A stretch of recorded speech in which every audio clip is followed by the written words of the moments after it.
Hey guys, today we're going to learn the science behind cooking a steak sous vide.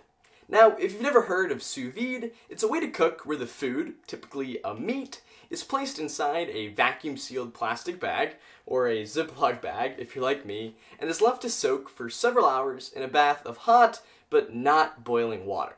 A medium rare steak, for instance, can be left in 130-degree water for 2 hours, like I have here. And at this point, the steak is perfectly and uniformly done on the inside. So all that's left to do is just sear the outside to give it a perfect crust. Now this technique is used by chefs all over the world. But why is this? Well, sous vide, which literally translates from French to under vacuum, has a lot of benefits over traditional cooking. There's a few main reasons why, and the first is that low temperature. A typical grill is between 400 and 1,000 degrees Fahrenheit, and the goal is to get the interior of that steak to around 135 degrees, if you like it medium rare like me. So, if you look at a graph, that steak starts at room temperature, but that temperature will start to rise, and if you're not careful enough, that interior temperature can get much higher than 135 degrees, making it a lot more overdone, which if you're a normal person is not desirable.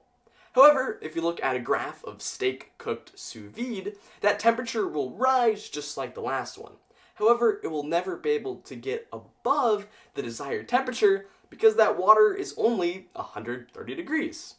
Because of this, time really isn't a big concern, and that added time has some benefits. Collagen, which is the connective tissue that makes meat tough, starts to slowly break down at about 130 degrees. So leaving that steak in there for that extended time really helps to break down and make that meat a lot more tender. This means that you can turn a cheaper steak into something you'd find at a 5-star restaurant. Another important thing about sous vide is that the food is under a vacuum, or at least near vacuum if you use a bag. You see, water is 23 times more conductive of heat than air, so a much better and more efficient transfer of heat will occur. This vacuum also means that oxidation with the air won't occur, and that can produce some off-tastes. Finally, since the food is self-contained, it won't dry out, as all of that moisture and fat is sealed in. This also means that sauces and other flavors can move into the meat more effectively. Now the final step in sous vide is the browning or the finishing, which I'm doing right now in this pot of hot oil. And here some very important reactions occur. These Maillard reactions, as they're called, occur between amino acids and sugars inside of the steak, and they require a lot of heat, around 150 degrees Celsius, which of course is much higher than our sous vide temperature. So during this reaction, ooh, this is looking nice. So during these reactions, a substance known as melanodin is produced, and that's what gives it that beautiful brown color. And hundreds of other organic compounds are also formed, and that's what gives it that beautiful aroma and flavor. So we'll just sear it for, I don't know, a few minutes on each side, and one pro tip is to always get the sides as well, and in a few minutes we'll have our beautifully done steak.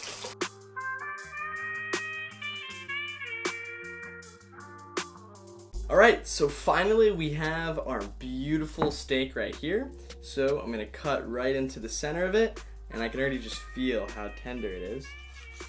And if we look, you can see how it's perfectly done, medium rare on the inside, and there's just a little bit of browning, around the edges.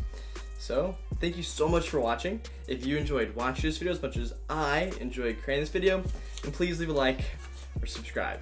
Cheers.